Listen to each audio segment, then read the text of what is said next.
1,000-mile review. Unfortunately, 1 year too late. Well, what happened? Well, I bought this. I picked this up, ordered it in the spring of 2021. And by July, I received it. So I can't remember if I was even riding it that much in the autumn, but definitely not in the winter, because winters in England are pretty rough on scooters with the rain and so forth. So by March, I started taking it out. I must have been using it maybe 2-3 times a week. Definitely once a week, I was taking it out to do my shopping. And I weigh nearly 220 pounds for our American viewers, or 95 kilos. And I must have been carrying stuff, at least 20 kilos worth of shopping every week. And combine that as well, I was taking my girlfriend to work on it once a week. And so everything was fine until about, let me see, September, I realized one day I went out and I only got, it cut out 1 mile from home. And I thought, that's strange, because I fully charged it. So then over time, I was getting less and less mileage out of it. And by then I realized that the battery was dying, to the point where I could only get like 3 miles on it. So that was October or November. Yeah, by November it was just totally dead. So I put it away for winter, and I thought to myself, well, I might as well buy something really nice and expensive.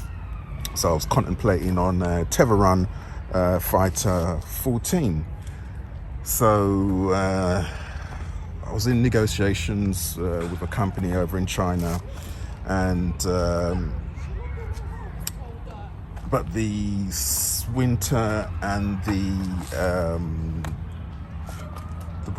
the spring were quite hard over in England at the time.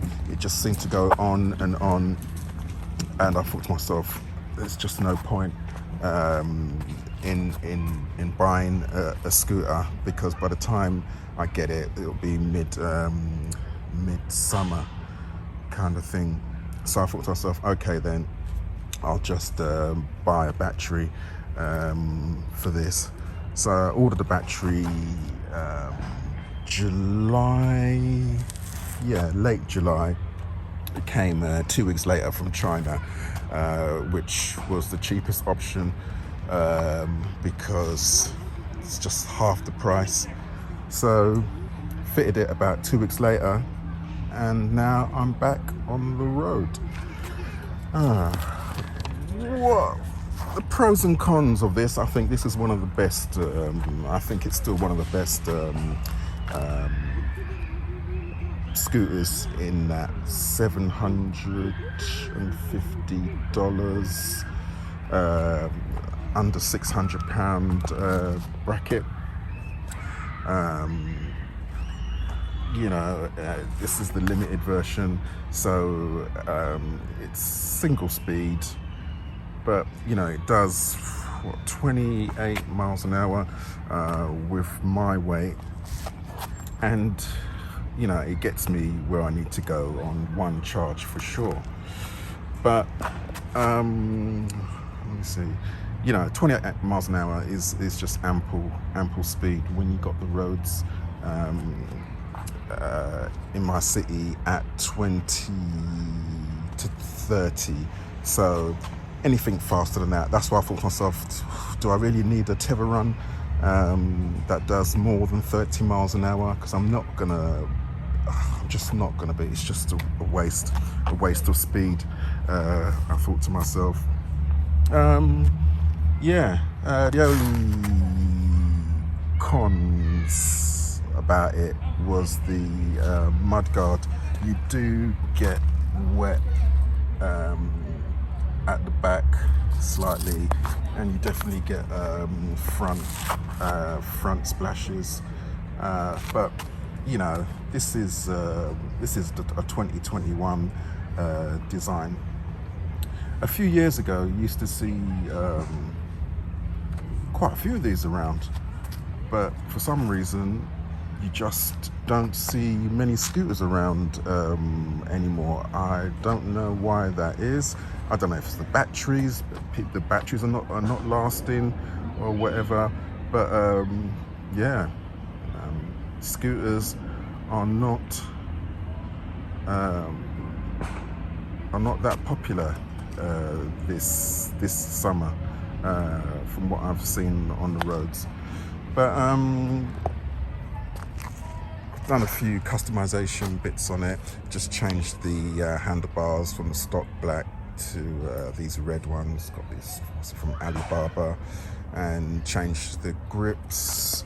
That's about it really. The foot spikes at the end, they really dig into your heels after a long period of time. So I just covered them with some sticky tape. But yeah, this is my 1,000-mile review. Let's see how long this battery lasts. I'm going to take it out for a spin now and see how much miles I get from it. I actually upped the ampage on it, because the stock battery is a 4812 and I put a 16 in there, so I might get a few more miles out of that. Anyway, happy riding all.